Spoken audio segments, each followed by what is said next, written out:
before we start with the football action from the weekend, we wanted to send a message of support and well wishes to Michael Antonio, who was involved in a serious car crash at the weekend. The West Ham forward had to be released from his car after the accident in Epping and was taken to a central London hospital.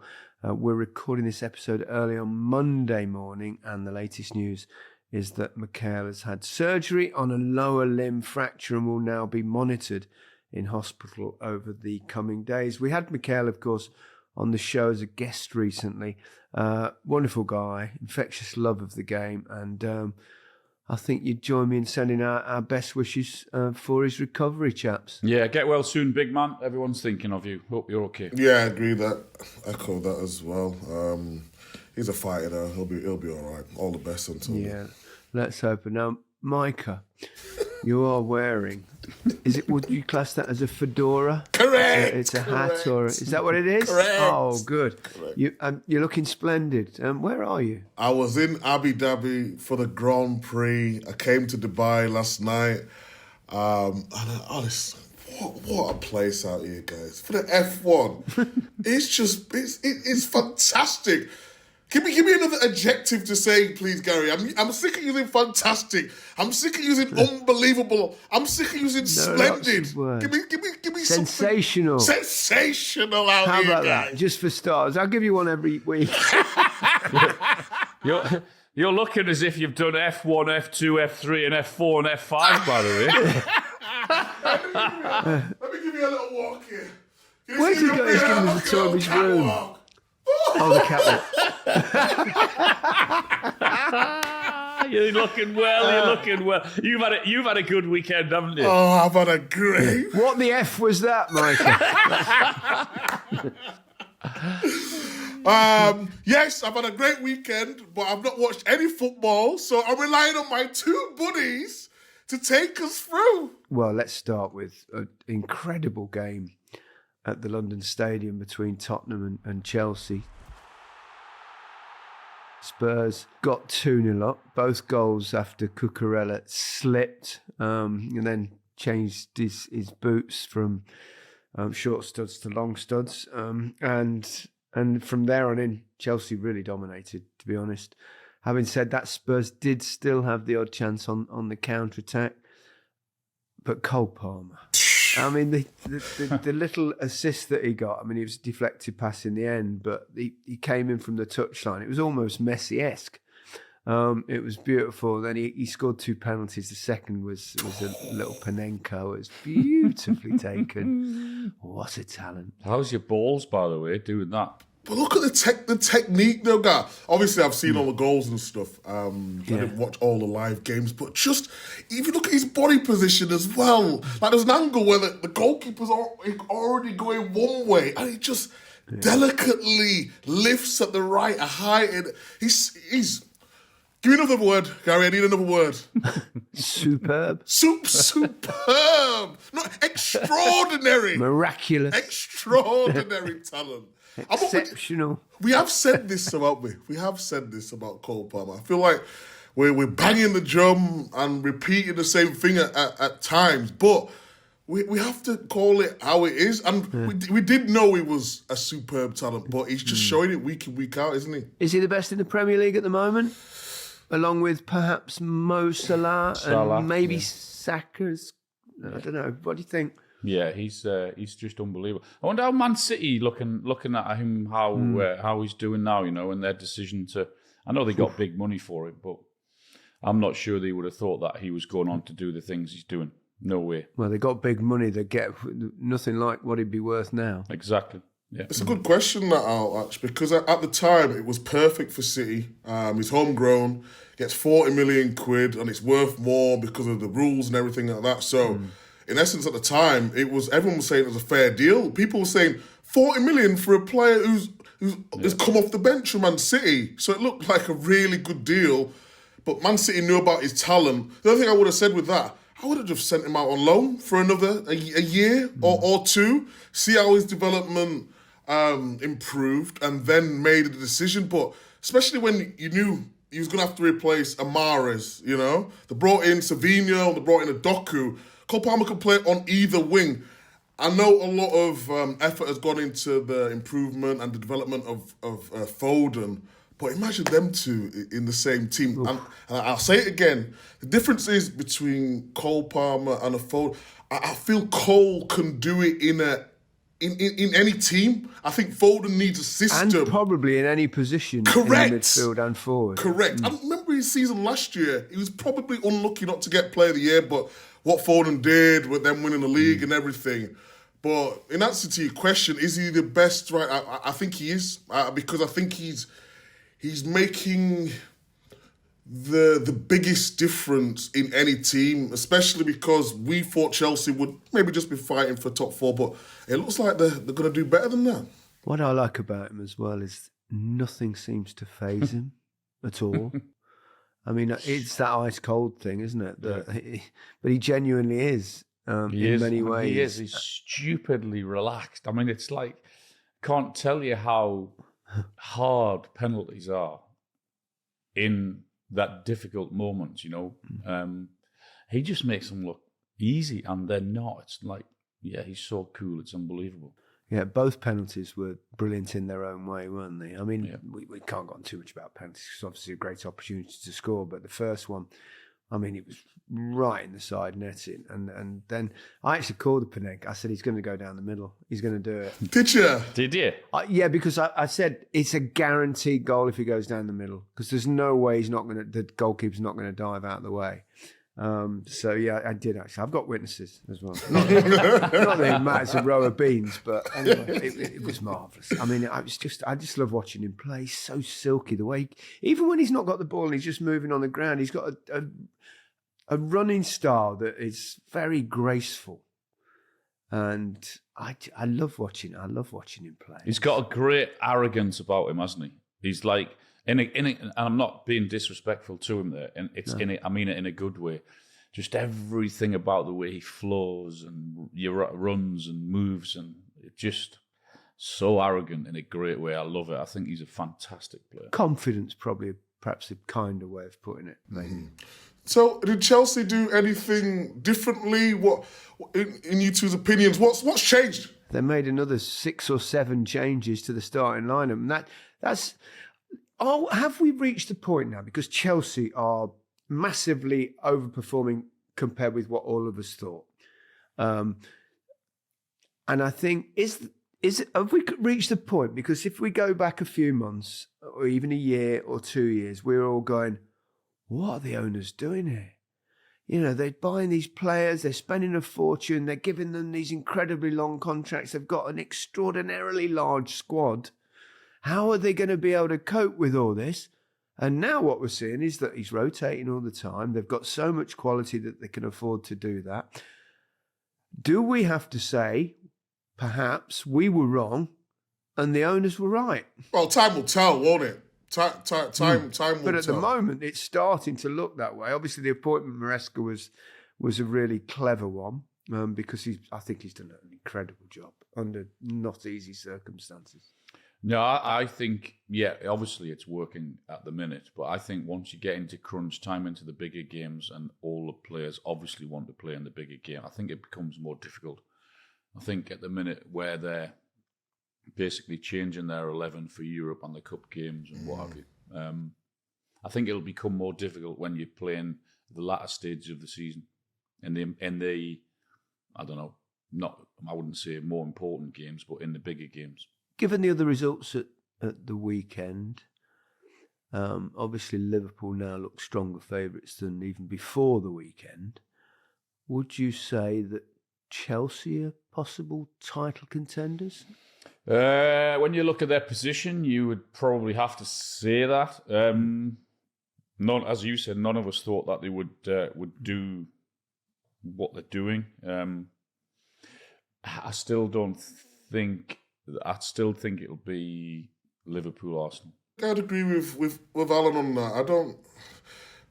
But they've been doing the business quietly. You know, we've not talked about them. I said at the start of the season, I think Chelsea will challenge for top 4, and I'm gonna stick by that. I think they're overachieving at this moment in time.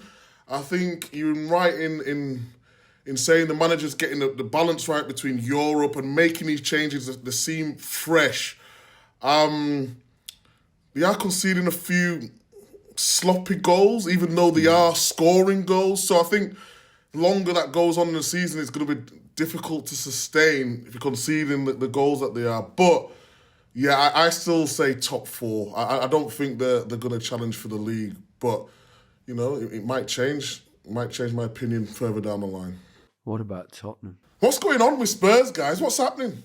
I mean, I still like watching them play because you know you're going to get anything can happen in their games. That can, you know, like yesterday, it was end to end. It was brilliant watch, fantastic game of football, and well, ultimately though, they don't defend very well, and I think therein lies the problem. You know, left Maddison out again. When he came on, he created a goal immediately with a bit of brilliance. It was a strange performance from them. Again, I suppose the way they play creates really entertaining games of football, but ultimately it's a results business. And at the minute they're very erratic in that sense. So. A bit of naivety, I think, sometimes in midfield. I mean, the penalties that they gave away were just daft. You know, really like bad decision making and lunging in and almost in a panic situation. So I don't know. I suppose Ange must be under pressure now. You never know how a club actually feels about the coach, but it's generally the coach that gets the blame for these things. I was at the game on Thursday when they played Bournemouth. I did the co-coms for Amazon, and they were awful. And it was you could actually chuck at them that they didn't really look bothered on Thursday evening. It was that bad, particularly first half. There was a slight improvement in the second half, but that was really worrying, I think, from the Tottenham point of view. And then Ange went over to confront the fans because they booed them off. And rightly so, they were that bad. And that for me, I thought, problems. Doesn't, you know, when you look at players and they look at their body language and everything else, and Thursday was it was rotten. They really were that bad. They were awful. So they were better yesterday, but it's not a great sign, I don't think. What do we think about Ange, guys? Just because with Spurs, with the managers that they had previously, and we talked about the style of play. And every Spurs fan I speak to said, we're happy to wait for a right manager that can play attractive football. So Ange's done that, and we've given credit for that. Yep. But now it's the other part of the game that they need to improve. So we can't keep giving someone credit for playing entertaining football if then you're going to concede stupid goals. So yes, it is on the manager because we've given credit for them playing well, but he needs to tighten up the other end of the pitch as well. Because if I'm playing in that defence, I'm thinking, come on, guys. Yeah, we're playing all right. Everyone wants to get on the ball. Everyone wants to try pass forward. Everyone wants to make these beautiful passes. But, you know, we've got to work hard as a team. And at this moment, it's not happening. I believe he can get it right. I don't think they should be looking at a new manager. I think he just got to now adjust certain things of how he wants to play. Because certain parts of what they're doing is good. He's not going to change his style. That's him. He's said it. This is the way I play. But he can tweak it, can't he? He can tweak. We can all tweak a style a little bit. We all have a way of and a style of playing or how we want to play. Sometimes you don't have the players. Sometimes you have to adjust to the league that you're in. You know, when he was at Celtic, he could play that way because he was the best team, played attractive football. But now you're in the Premier League with players who, are not probably at the level of a Man City, a Liverpool, or an Arsenal. So you have to tweak certain bits for you to go forward. And I think he has to, because you don't want to be just known as a manager who's got one way of playing. And I'm not talking about changing his philosophy. I'm talking about adding defensive tweaks on a more consistent basis. I think also you're not helped by I mean, some crazy decisions yesterday. The second penalty that they gave away at Sarr, what on earth was he thinking there? I mean, it was you can't control that. Correct. Back of him. There was no danger. He was going out the box, and if you do things like that, then you're going to suffer. But that's ultimately players making mistakes. But I know the argument. He's the one who picks the players, etc., etc. But yeah, they're a bit of a rut at the moment, Spurs. But it's quite a tight pack behind. Once you get outside the top 3 or 4, so. A couple of wins and the world's a better place. Yeah. I asked Alan the question on Saturday night on Match of the Day, are Manchester City out of the title race? And Alan went, one word answer, yes. Now, if City go on a run and win the next 12 games and go on to win the title, that I'd come back and haunt you. That's what he said, Micah. As soon as I said yes, when we went to the next game, he went, I fucking desperate for them to win the league now, so that's going to come back and haunt you. And that's what a lot of people don't see behind the scenes. Right, your opinion now, and it's a bold one, but really, you're right, aren't you? Really, because they're not the same Man City that we've seen previously. But football's just one of those things where when you go bold... Micah, let me ask you the question. I plead the fifth. Are Manchester City out of the title race? Just a yes or a no, Micah. That's all we want.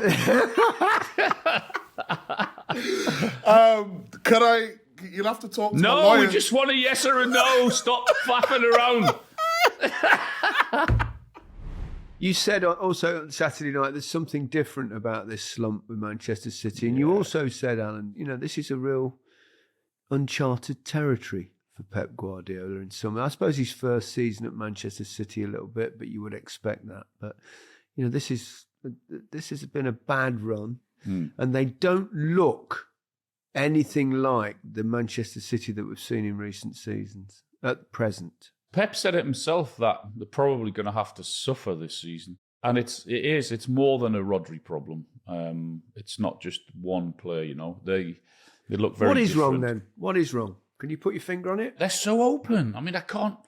On the turnover, Shea did the game with us, didn't he, on Saturday, that when they lose the ball on the turnover because of what they've got in midfield, they had Bernardo Silva, Kevin De Bruyne and Gundogan on Saturday.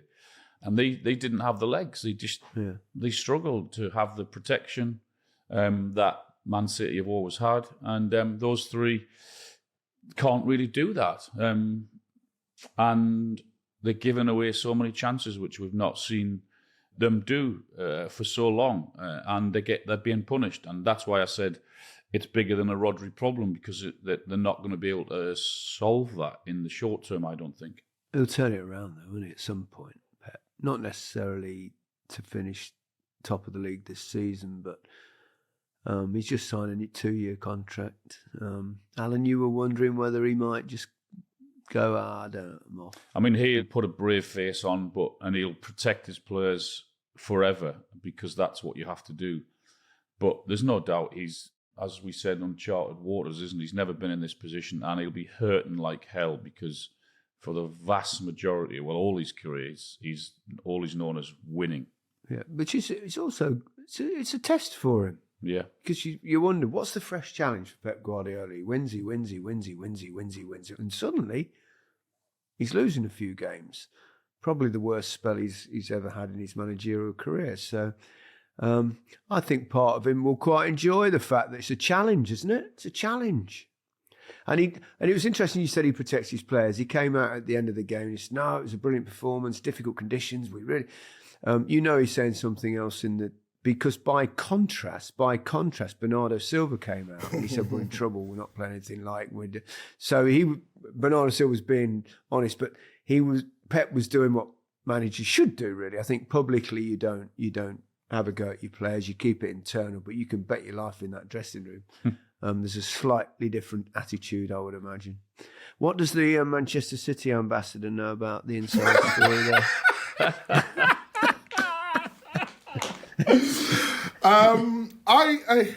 They're not the same. Alan's right. I think all the points that you guys made are fair. I just think they're burnt out. I think to sustain it for this long has been marvellous. To win 4 leagues in a row. Everyone wants to look at the negatives, and rightly so, because it's a story. Why Man City not right? I get it, but I just think previously there are players who have got them out of sticky situations. I think now it is a little bit of a rebuild going on. I think that the top players are getting older. Kyle Walker, Kevin De Bruyne, Grealish has been injured. Foden's not started the same. Gundogan. And I just think the new breed, Savinho and Doku, are going to, take a little bit of time. Mateus Nunes now starting to find his feet a little bit. But yeah, I just think they've run out of energy. And what they used to do with teams and strangle them and press them, it's no longer happening anymore. So yes or no, are they winning the league? And they're winning the league, I'm going to say... Well, that's a different question, Alan. I don't know. I'm going to say no. I'm going to say no, but they're not out of the title hunt just yet. So they're not winning the league, but they're not out of the title hunt. How does that work? Yeah, well, I'm not writing them off. What was the question you asked on Saturday, Gaz? The question was, are they out of the league? I said, are they winning the league? You said no, but they're not out of the title race. What the fuck does that mean? Give me a pint of what you've been drinking, will you? Fucking hell.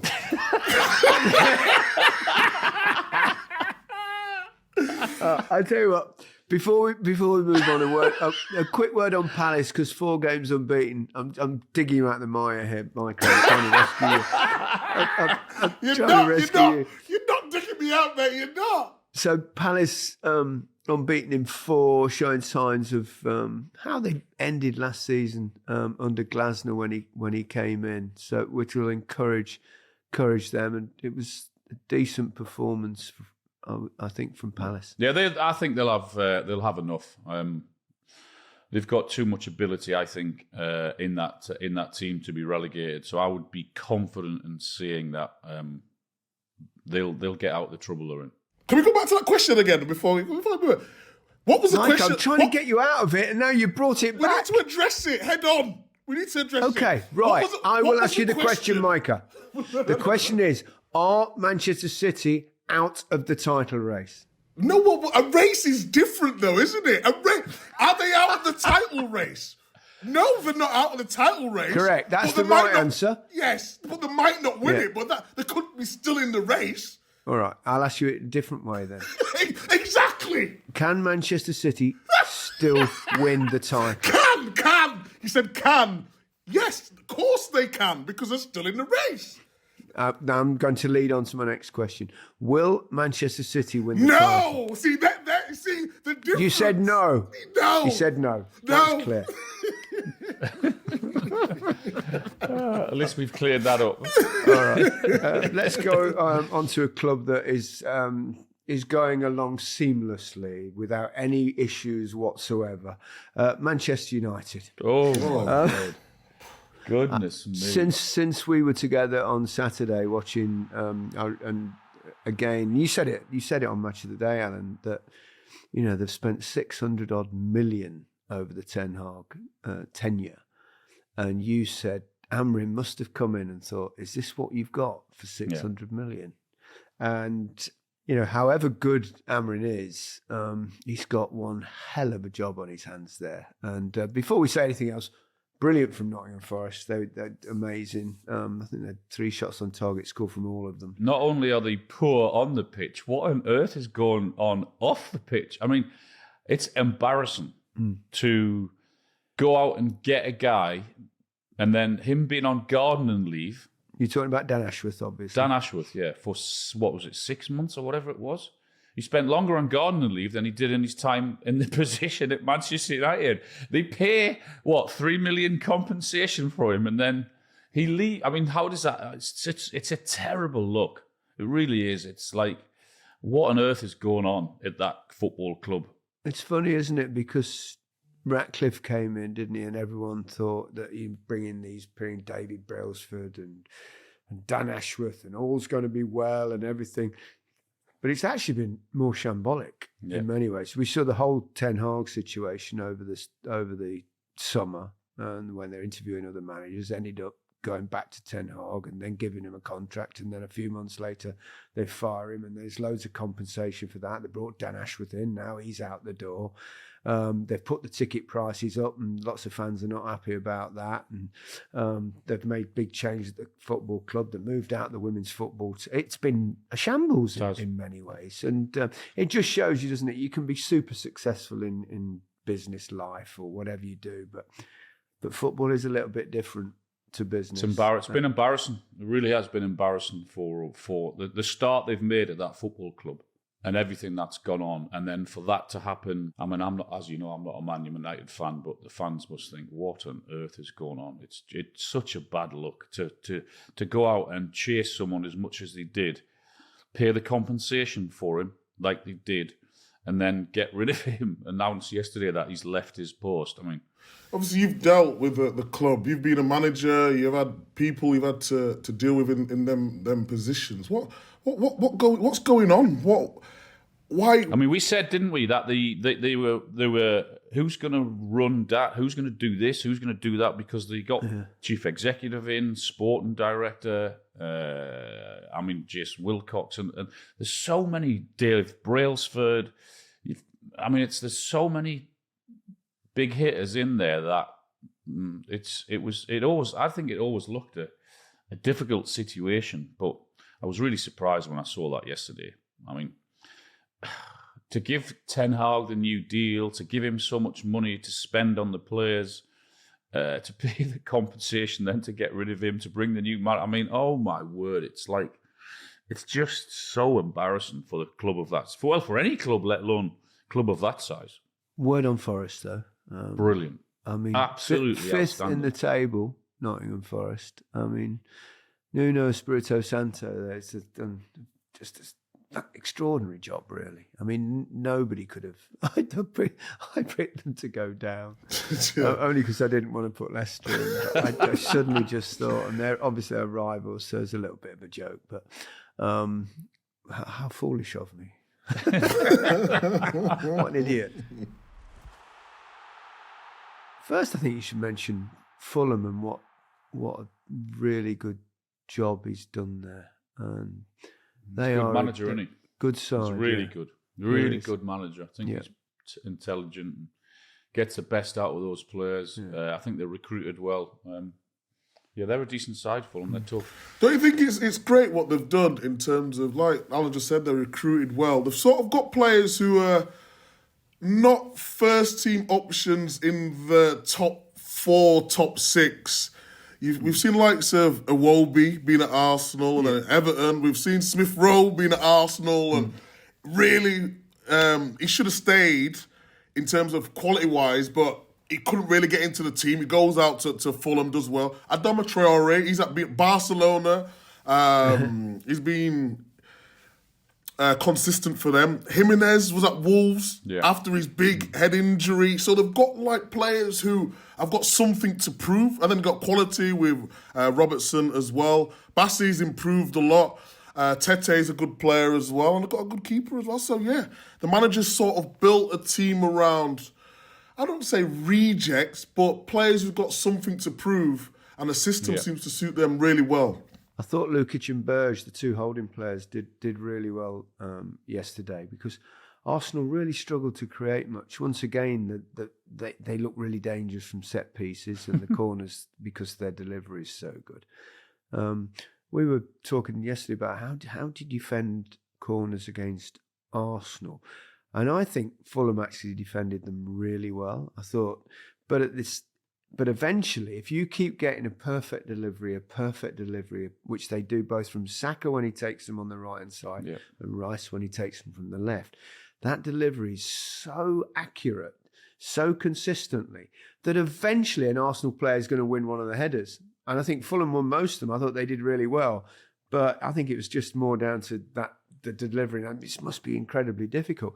But my concern a little bit about Arsenal is at the minute they're not quite scoring the goals without those set pieces, and they didn't create too many opportunities as yesterday. I did the game again on Wednesday, and it's one of the finest display of set piece deliveries I've ever. Honestly, it was like corner after corner. It was the same yesterday, and it was like yeah. And I mean, you mentioned there Saka and Declan Rice. I mean, the deliveries they put in, and you're right. It's so difficult to defend, and eventually, if they keep putting them exactly where they want them, which they do, they're that good. It is like so difficult to defend, and you without those set pieces, where would they be? I mean, it's because of the last couple of games they haven't created that much. They didn't against Man United, didn't yesterday. So yeah, they're so important. Those set pieces, unbelievable. Don't you think the bigger picture though, with an Arsenal or a Liverpool or Man City, whoever's challenging for the league? Do you remember when we was fighting for Premier Leagues? You go to Fulham away or any ground away, you get a draw, you're absolutely buzzing with a draw. Now, if you draw in the Premier League, it's like the end of the world, isn't it? Or Arsenal are out the title. They've got to go to Fulham and win convincingly if they're going to win the title. That's how competitive it is now. It's just madness. Do you think perhaps that's down to, in the recent seasons, Manchester City's brilliance, though, because the points tallies have been so high? Correct. That a point away from home, even against really good opposition, is seen as 2 points lost rather than a point won. Yeah. So therefore, maybe this season Liverpool have taken over that mantle at the moment, but they could get a couple of bad results in the forthcoming weeks. We don't know. At the minute, you'd say, crikey, it looks like Liverpool are going to run away with it, but I'm not so sure that will happen.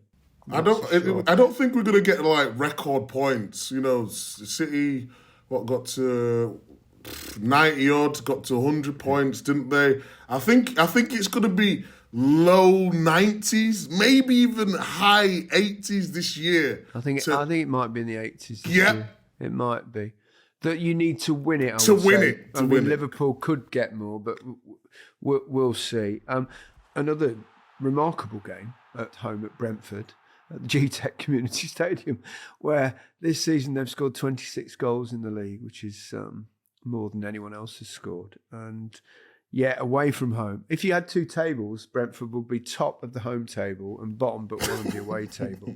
And I interviewed Thomas Frank after the game, and I said to him, Thomas, how can you explain the difference in the way you play at home and away? And he went, I haven't got a clue. But it's just mad, isn't it? Because it's a rectangle of grass, and it's mad how sometimes you get into those bits where you play well at home and not so well away. As for Newcastle, Alan was he gets a bit emotional when Newcastle are playing, but on Saturday he was so grumpy about what was going on. I've got a little video of him, actually. I filmed him secretly when one of the goals went in against him. Look at this. Fucking long ball, flick on. Fuck's sake. Al, gives a smile. I'm slightly worried what I'm seeing from Newcastle. I mean, I know they were brilliant against Liverpool, and they were really competitive, really edgy, had energy and everything. But you can't just turn up in those big games, and that's what Newcastle are doing. And I don't like the look of that. It doesn't sit easy with me with the results they're having at home, because you can't get away with not working at home in front of your own fans against the big teams, you know. So their results against Man City, draw, beat Arsenal, Liverpool, draw, they beat Chelsea in the Carabao, beat Tottenham. Big games at home. You have to turn up at St James's Park, otherwise the fans won't accept it. But then you can't do what they did at the weekend. You can't not work hard. You can't not, and defensively there were shambles at Brentford. I know they've got really good players up front, Brentford, and Bemo and Bumo, Wissa, Thiago came in, Sharda came in. Came on, I should say. Yes, they're really good and really exciting, Brentford, but the way Newcastle defended and the lack of energy and the lack of pressing didn't sit easy with me at the weekend. Sit easy? You were going mad. You should have heard him, Mike. So where are Newcastle at then, Al? What you thinking moving forward? Because early in the season they weren't playing well at all, but they was getting results, weren't they? And like you said, they're putting some really good performances. Is it just one of those things where they're going to have an up and down season, or because I did the game against Liverpool the midweek, and I thought they were brilliant. I thought, especially in the first half, and against Liverpool they're going to come at you, aren't they? But to come back, and then they got the late winner, didn't they? But their energy and their application in that game was top notch. Was it just an off day, or is it just going to be an up and down season? Well, it can't have been an off day. They're in the bottom half of the league, aren't they? So they haven't been great. I mean, they didn't last weekend. Palace, it was, I think. They didn't have one effort on target the whole game. They scored the goal that they got was an own goal. They didn't have one effort on target. So it's not great in Newcastle. No, their next 3 games, I think they've got the huge games, because you know what happens. The pressure comes on, and they've got Leicester at home at the weekend. They've got Brentford in the quarter-final at home. And then I think they've got Ipswich away. So the next 3 games are huge. And they have to get back to what Newcastle were, 18 months, 2 years ago? Remember when we were talking about their energy and the high pressing and all of that? It hasn't happened enough this season, and it feels as if it's on the edge of being stale, and that has to improve. Newcastle Leicester coming up, is it? Al? Yeah, Newcastle Leicester this weekend. Yeah. Can you wait to return to form until after that game? If you don't mind. I've got to mention a little fight back from the mighty Foxes, who were trailing 2-0 with just 2 or 3 minutes remaining. And our man Vardy, our man Jamie Vardy, comes and gets another goal, 6th of the season, and then a brilliant assist at the end for Decordova-Reid to get a great point. Rude. I saw that. Did you know this season that there's only been 2 managers sacked so far? And Ruud van Nistelrooy has replaced both of them. All right, yeah. Yeah. I saw somebody tweet that the weekend, and I thought that was I'd never crossed my mind. But a good start. 5 points clear of relegation. Okay, let's call it a day for this episode. Micah needs to get outside into the sunshine of Dubai. What a lucky man you are. So that's it from this week's episode. Goodbye from me. Goodbye from me. Goodbye from me. Have a great week.